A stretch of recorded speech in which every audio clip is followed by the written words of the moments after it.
नमस्कार, the angle में आप सभी का स्वागत है। मैं हूं आपके साथ नीतू शर्मा।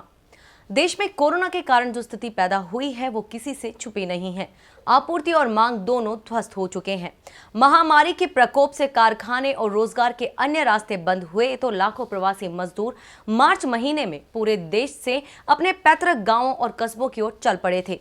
पस्त हो चुके अर्थव्यवस्था को पटरी पर लाने की सरकार की कोशिशों में यह एक बड़ी चुनौती बनने वाली है। देश की अर्थव्यवस्था पर पड़ा बुरा असर, लाखों निजी रोजगार हुए प्रभावित, विमानन संबंधित 20 लाख से अधिक नौकरियों को खतरा, रियल एस्टेट पर भी पड़ेगा बुरा असर। रत्न और आभूषण क्षेत्र में 10 से 12% रोजगार घट सकते हैं। भारतीय खुदरा क्षेत्र में लगभग 1.1 करोड़ अवसर खत्म होंगे। पर्यटन क्षेत्र में लाखों लोग हो सकते हैं बेरोजगार। अंतर्राष्ट्रीय श्रम संगठन का अनुमान है कि कोविड-19 संकट के कारण भारत में अनौपचारिक क्षेत्र में कार्यरत करीब 40 करोड़ मजदूर भयंकर गरीबी के दलदल में फंस जाएंगे। इसी के कारण कोरोना की मार हर क्षेत्र पर पड़ रही है।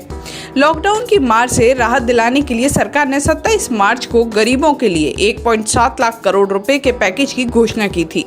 राहत घोषणाओं में 3 महीने का राशन, रसोई गैस और प्रत्यक्ष नकदी हस्तांतरण शामिल है। लेकिन ये घोषणा ऊंट के मुंह में जीरे की तरह है। वहीं अगर बात करें राजस्थान की, तो यहाँ की स्थिति भी कुछ अलग नहीं है।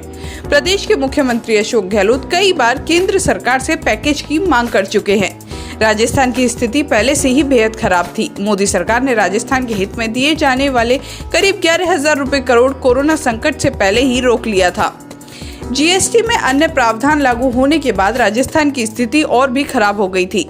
तीसरे लॉकडाउन के चलते राजस्थान की इस अर्थव्यवस्था को काफी नुकसान पहुंचा है। राजस्थान के उद्योग धंधे पूरी तरह ठप पड़ चुके हैं। राजस्थान की अर्थव्यवस्था को सुधारने में जुटे सीएम अशोक गहलोत। उद्योगों को राहत देने के लिए उठाए कई कदम, मजदूरों के हितों का भी रखा ध्यान।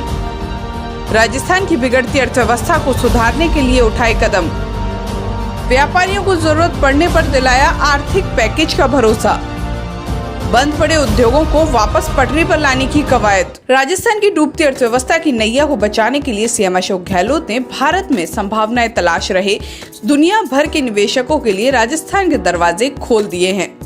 इसके लिए टास्क फोर्स का भी गठन किया गया है ताकि राज्य की अर्थव्यवस्था को जल्द से जल्द पटरी पर लाया जा सके और श्रमिक रोजगार से जुड़ सके। इसके साथ उन्होंने प्रवासी राजस्थानियों से भी संपर्क साधा है। इससे वे संकट की घड़ी में राजस्थान की अर्थव्यवस्था को सुधारने में अपना सहयोग दे सके।